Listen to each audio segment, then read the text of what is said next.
These deportations of Afghans back to Afghanistan by Germany were the first since the Taliban took control 3 years ago.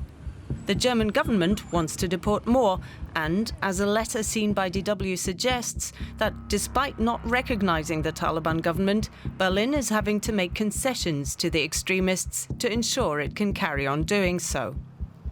This is raising concern among Afghan expats on 2 levels.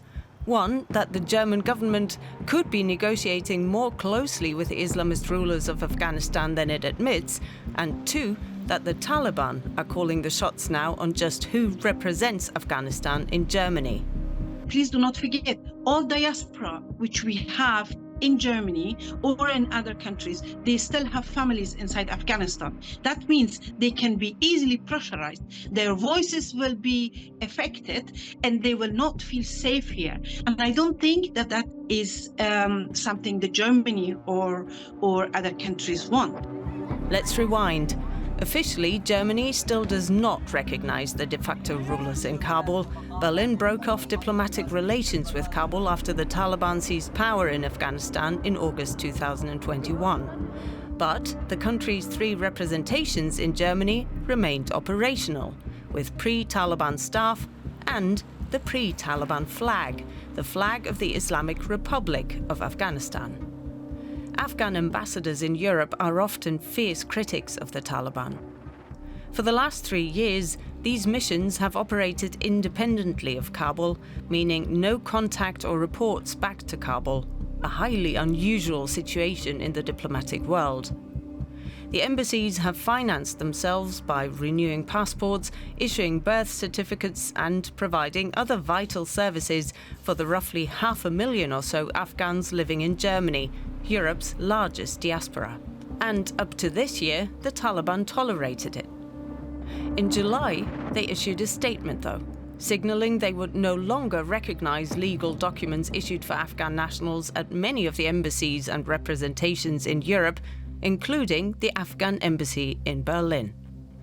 Only 5 missions in Europe would be, quote, allowed to continue their activities, as the Taliban told DW. آنها از افغانستان اطاعت دارند و آنها به نمایندگی افغانستان وجه فعالیت دارند. ما از کارکردشان مطمئن هستیم. شفافیت وجود داره، حسابدهی وجود داره و دساتیری که اونجا روزمره صادر میشه عملی میشه. از اون خاطر ما لازم دانستیم که 5 کشور که استثناء داده شده در اسناد وزارت خارجه با آنها اجازه داده شد تا فعالیت‌های خود را پیش ببرند. در جرمنی فقط شهر مونشن است که اطاعت داره. هلند سفارت هلند فعال است، اسپانیا سفارت فعال است، بلغاریا و جمهوری چین. The move effectively has made the Afghan embassy in Berlin a lame duck overnight, potentially leaving Afghans who fled the Taliban dependent on the Taliban-approved Munich Consulate General for their papers and in fear for their safety. As this document shows, the German government has not objected. It says the German authorities are simply ready to consider ways that would allow for the satisfactory provision of consular services to Afghan nationals residing in Germany. It did, however, object to Taliban demands that the Munich mission extend consular services to Afghans residing outside Germany. Something else raising questions is the use of the stamp of the former German embassy in Kabul, an embassy that officially no longer functions. Da sind wir tatsächlich auch in Grauzonen. Das weiß ja auch jeder, dass die nicht existent ist. Also ich denke, das sind Verschleierungsmaßnahmen. Und jetzt müsste man wissen, in welchem Kontext, mit welchen Vorgaben dieses Schreiben entstanden ist. Das wissen wir ja nicht. So why has Berlin seemingly accepted Taliban demands to censor Afghan diplomatic services in Germany? Critics say it's so Berlin meets the Taliban's legal requirements for more deportations back to Afghanistan, like the one seen following the Solingen knife attack in August. Berlin stresses it isn't coordinating with the Taliban on deportations and relies on the help of key partners in the region, such as Qatar. The Afghan diaspora, wherever they are in Germany, can only turn to the Taliban-approved mission in Munich. They worry not only about the logistical challenge, but also about repercussions of the extremist group having access to their personal data.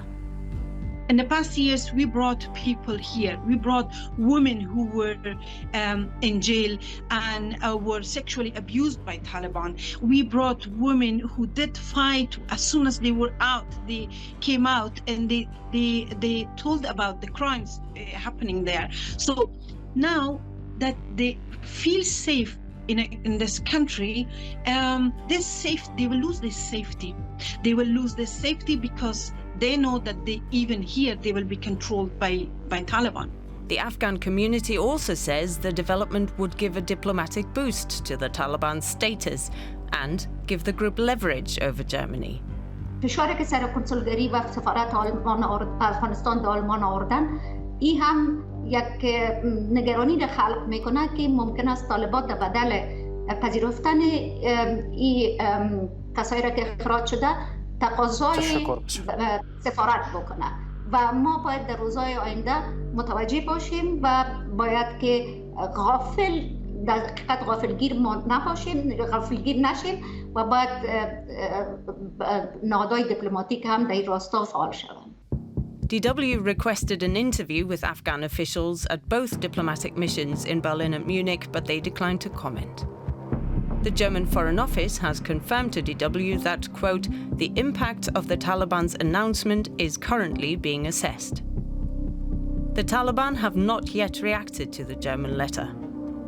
Despite the evidence that Germany is in contact with the Islamist extremists, Berlin insists it has no intention of formally recognizing the Taliban. Germany's Afghan community is ringing the alarm and have announced that they'll take to Berlin streets in protest in coming days at what they see as a sellout by the German government.